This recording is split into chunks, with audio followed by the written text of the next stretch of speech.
नमस्कार दोस्तों, the divine theory में आपका एक बार फिर से स्वागत है। दोस्तों, ईश्वर है या नहीं, यह सवाल आज भी बहुत लोगों के मन में आता है। हमारे धर्म और शास्त्रों ने भगवान के होने के कई सबूत दिए हैं, लेकिन इस संसार में भगवान को ना मानने वालों की संख्या भी कम नहीं है, जो भगवान के अस्तित्व को ही मानने से मना कर देते हैं। अगर हम अध्यात्म की बात करें तो भगवान है, वहीं विज्ञान की दृष्टि से देखें तो भगवान जैसी कोई चीज नहीं है। इसलिए सदियों से यह विवाद का विषय बना हुआ है। कुछ लोगों की भगवान में अटूट श्रद्धा होती है, भगवान है, इस बात को पूरी तरह से सच मानते हैं, जबकि कुछ लोग भगवान को एक कल्पना मानते हैं, वह गीता और रामायण को कहानी से भरी किताब मानते हैं। समय समय पर ऐसे सबूत वैज्ञानिकों को मिलते रहे हैं, जो कि गीता और रामायण में लिखी घटनाओं को सच साबित करती है। फिर भी कुछ नास्तिक लोग इन सब चीजों को मानने से इनकार कर देते हैं। आज हम आपको भगवान के होने के बहुत सारे प्रत्यक्ष प्रमाण देंगे, जिसके बाद ईश्वर के प्रति आपका विश्वास अटूट हो जाएगा। तो आइए शुरू करते हैं। श्री राम जी के होने के सबूत। भगवान श्री राम जी को हिंदू धर्म में एक विशेष स्थान प्राप्त है। हर कोई रामचरितमानस को पूरी श्रद्धा से पढ़ता है। राम जी के होने का सबसे बड़ा सबूत रामायण है। महर्षि वाल्मीकि जी ने रामायण में भगवान श्री राम की पूरी जानकारी लिखी है। यह भारत के सबसे प्रसिद्ध ग्रंथों में से एक है। वैज्ञानिकों को रामायण में वर्णित कई घटनाओं और स्थानों के सबूत मिले हैं, जो यह सिद्ध करते हैं कि रामायण कोई काल्पनिक कहानी नहीं बल्कि सच है। अगर रामायण असली है तो भगवान राम भी काल्पनिक नहीं हो सकते। अगला प्रमाण है राम सेतु। आप सभी ने रामायण में राम सेतु के बारे में तो सुना ही होगा, जो पत्थरों से बनी श्रृंखला है। इस पुल को भगवान राम जी ने समुद्र को पार करने के लिए बनाया था। पानी में तैरने वाले पत्थर, लंका जाने के लिए जिन पत्थरों से पुल का निर्माण हुआ था, वो राम का नाम लिखने मात्र से तैरने लगे थे। राम सेतु पुल के पत्थर पानी में तैरते हैं। सुनामी के बाद कुछ पत्थर जमीन पर आ गए थे। यह पत्थर आज भी तैरते हैं।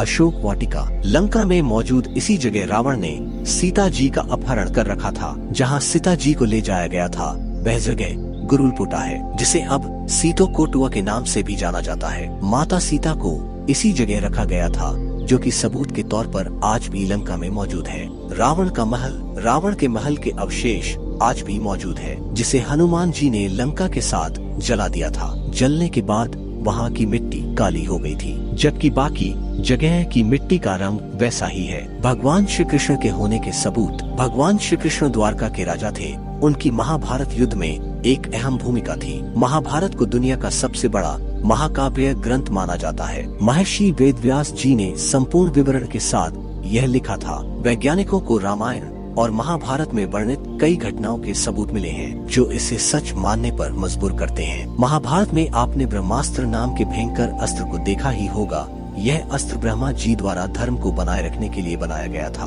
अमेरिका ने जे रॉबर्ट ओपेनहाइमर को परमाणु बम बनाने को दिया था। इसके परीक्षण में धमाके का परिणाम बिल्कुल ब्रह्मास्त्र की तरह था। उसके बाद वैज्ञानिकों ने भी माना इस अस्त्र का प्रयोग महाभारत में किया गया था। द्वारका नगरी। भगवान श्री कृष्ण को द्वारका का राजा कहा जाता है, और महाभारत में यह जानकारी मिलती है यह नगरी पानी में डूब गई थी। पुरातत्व विभाग को गुजरात के पास समुद्र के नीचे एक पुराना शहर मिला है। सबूतों से यह पता चलता है कि यह द्वारिका नगरी ही है। श्रीमद् भागवत गीता। भगवत गीता के श्लोकों को पढ़ें और समझें तो वह कम शब्दों में अधिक बात कह देते हैं। गीता की बातें कोई सामान्य इंसान नहीं लिख सकता। श्री कृष्ण ने गीता का ज्ञान अर्जुन को दिया था, जो श्री कृष्ण के होने का सबसे बड़ा सबूत है। दोस्तों, सनातन धर्म में जितने भी भगवान है, उन सब के होने का प्रमाण है। नवग्रह आज से नहीं है, अनादि काल से हैं, और विज्ञान ने उनकी खोज लगभग 70 साल पहले की। लेकिन सनातन संस्कृति में नवग्रहों की पूजा हजारों सालों से होती आ रही है। इससे यह साबित होता है कि कोई असाधारण शक्ति है जो पूरे जगत को प्रकाशित करने का काम कर रही है। भगवान के होने या ना होने का सबूत ब्रह्मांड की उत्पत्ति से जुड़ा हुआ है। वैज्ञानिकों का मानना है कि महाविस्फोट के जरिए सृष्टि की उत्पत्ति हुई है, जबकि आध्यात्मिक तौर पर ईश्वर की मर्जी के बिना इन चीजों का निर्माण असंभव है। वैज्ञानिक आज तक बिग बैंग यानी महाविस्फोट के होने का कारण ही नहीं खोज पाए हैं, इसलिए इसे भगवान का चमत्कार माना जाता है। भगवान के होने का दूसरा प्रमाण प्रकृति को देखकर भी लगता है, क्योंकि दुनिया में कई तरह के जीव जंतु मौजूद हैं। इनमें इंसान भी शामिल है। इन सब की उत्पत्ति अचानक धरती पर कैसे हुई, इस बात का पता आज तक वैज्ञानिक नहीं लगा पाए हैं, इसलिए इसे ईश्वर की रचना मानी जाती है। नासा के अनुसार सूर्य और पृथ्वी के बीच की दूरी 149 मिलियन किलोमीटर है। आपको जानकर हैरानी होगी कि हनुमान चालीसा की एक चौपाई में धरती और सूरज की बीच की दूरी का वर्णन किया गया है। जुग सहस्र योजन पर भानु लिल्योताहि मधुर फल जानू, यही वह चौपाई है। हिंदू वैदिक साहित्य के हिसाब से एक जुग यानी 12,000, सहस्र यानी 1,000, एक योजन यानी 8 मील है। अगर इन सभी आंकड़ों का गुणा किया जाए तो 9 करोड़ 7 लाख मील। एक मील बराबर 1.6 किलोमीटर। 9 करोड़ 60 लाख में 1.6 का गुणा करने पर 15 करोड़ 36 लाख किलोमीटर होता है, जो नासा के वास्तविक मान के लगभग बराबर ही है। यह सब तब की बात है जब विज्ञान ने कोई तरक्की नहीं की थी। अब आप ही सोचिए कि इतना सब कुछ गलत कैसे हो सकता है, और जब हमारा धर्म इतना पुराना और इतना महान है तो हम इसे भला क्यों ना माने। दोस्तों, आपको ये जानकारी कैसी लगी हमें कमेंट में जरूर बताएं। ईश्वर की कृपा पाने के लिए और ऐसी ही धार्मिक वीडियो देखने के लिए इस चैनल को सब्सक्राइब और अपने परिजनों में शेयर अवश्य करें। धन्यवाद। जय श्री कृष्णा।